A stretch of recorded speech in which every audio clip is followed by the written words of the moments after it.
ನಿಖಿಲ್ ಕುಮಾರಸ್ವಾಮಿ ಸಂಬಂಧಪಟ್ಟಂತೆ breaking news ಬರ್ತಾ ಇದೆ.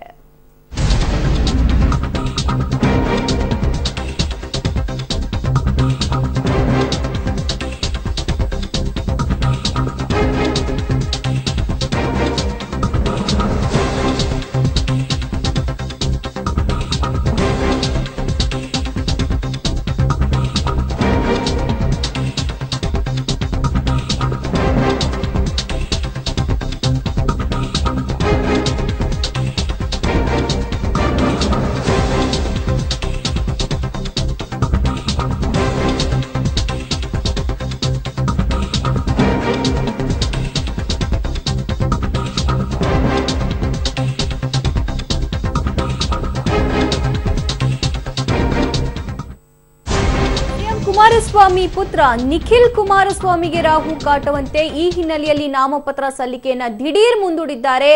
ಇವತ್ತು ಅವರು ಸಾಂಕೇತಿಕವಾಗಿ ನಾಮಪತ್ರವನ್ನ 11 ಗಂಟೆಗೆ ಸಲ್ಲಿಸುತ್ತಾರೆ ಎನ್ನುವಂತ ಮಾಹಿತಿ ಕೂಡ ಲಭ್ಯವಾಗಿತ್ತು. ಆದರೆ ಇದನ್ನ 25ಕ್ಕೆ ಪೋಸ್ಟ್ಪೋನ್ ಮಾಡಿದ್ದಾರೆ. 25ರಂದೇ ಅವರು ಅಧಿಕೃತವಾಗಿ ಉಮೇದುವಾರಿಕೆಯನ್ನ ಸಲ್ಲಿಸಲಿದ್ದಾರೆ ಎನ್ನುವ ಕುರಿತು ನಮಗೆ ಮಾಹಿತಿ ಲಭ್ಯವಾಗ್ತಾ ಇದೆ. ನಿನ್ನೆ ಸುಮಲತಾ ಅವರು ನಾಮಿನೇಷನ್ ಫೈಲ್ ಮಾಡಿದ ನಂತರ ಅವಸರದಲ್ಲಿ ನಿರ್ಧಾರ ಕೈಗೊಂಡಿದ್ರಾ ಅಥವಾ ಇನ್ಯಾವುದೇ ಲೆಕ್ಕಾಚಾರದಿಂದ ಇವತ್ತು ಸಾಂಕೇತಿಕವಾಗಿ ನಾಮಿನೇಷನ್ ಫೈಲ್ ಮಾಡುವಂತ ನಿರ್ಧಾರ ಕೈಗೊಂಡಿದ್ರಾ ಗೊತ್ತಿಲ್ಲ. ಆದ್ರೆ ದಿಢೀರ್ ಅಂತ ಇವತ್ತಿನ ಈ ಸಾಂಕೇತಿಕವಾಗಿ ನಾಮಿನೇಷನ್ ಫೈಲ್ ಮಾಡದಿದೆ ಅದನ್ನ ರದ್ದುಗೊಳಿಸಿದ್ದಾರೆ.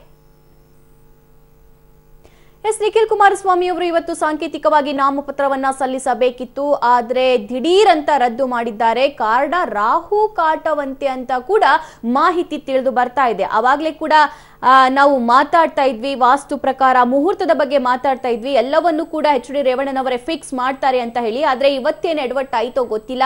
ಇವತ್ತು ಸಾಂಕೇತಿಕವಾಗಿ ಅವರು ನಾಮಪತ್ರವನ್ನ ಸಲ್ಲಿಸಬೇಕಾಗಿತ್ತು. ಆದ್ರೆ ಇದು 25ಕ್ಕೆ ಅಧಿಕೃತವಾಗಿ ಸಲ್ಲಿಸ್ತಾರೆ ಎನ್ನುವಂತಹ ಮಾಹಿತಿ. ಹೆಚ್ಚಿನ ಅಪ್ಡೇಟ್ಸ್ ಪಡ್ಕೊಳ್ಳೋಣ ನಮ್ಮ ಪ್ರತಿನಿಧಿ ಸಂತೋಷ್ ಅವರಿಂದ.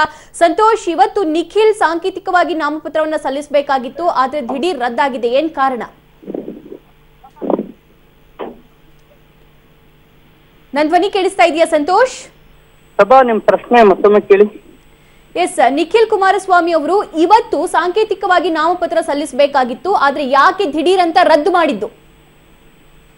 ಸಭಾ, ನಿಖಿಲ್ ಅವರು ಇವತ್ತು ಸಾಂಕೇತಿಕವಾಗಿ ನಾಮಪತ್ರ ಸಲ್ಲಿಸೋದಾಗಿ ತಿಳಿಸಿದ್ರು, ಆದ್ರೆ ಇವತ್ತು ರದ್ದು ಮಾಡಿದ್ದಾರೆ. ಯಾಕಂದ್ರೆ 25ನೇ ತಾರೀಕು ಬೃಹತ್ ಸಂಖ್ಯೆಯಲ್ಲಿ ಎಲ್ಲಾ ಜನರನ್ನ ಒಂದೆಡೆ ಸೇರಿಸಿ ನಾಮಪತ್ರ ಸಲ್ಲಿಸೋದಕ್ಕೆ ನಿರ್ಧರಿಸಿದ್ದಾರೆ. ಆದ್ರೆ ಹಿಂದೆ ನಾಮಪತ್ರವನ್ನ ಸಲ್ಲಿಸಿದ್ರೆ ಅದು ಸರಿಯಾಗೋದಿಲ್ಲ, ಜನಕ್ಕೆ ಗೊಂದಲ ಆಗುತ್ತೆ. ಯಾವುದೇ ರೀತಿ ಗೊಂದಲ ಆಗ್ಬಾರ್ದು ಅನ್ನೋ ಉದ್ದೇಶಕ್ಕೆ 25ನೇ ತಾರೀಕು ಒಂದೇ ಬಾರಿಗೆ ನಾಮಪತ್ರವನ್ನ ಸಲ್ಲಿಸೋದಕ್ಕೆ ನಿರ್ಧರಿಸೋದಾಗಿ ಈಗ ಸ್ವತಃ ನಿಖಿಲ್ ಅವರೇ ಸ್ಪಷ್ಟಪಡಿಸಿದ್ದಾರೆ. ಸಭಾ, ಓಕೆ ಸಂತೋಷ್, ಥ್ಯಾಂಕ್ ಯು ನಿಮ್ಮೆಲ್ಲ ಮಾಹಿತಿಗೆ.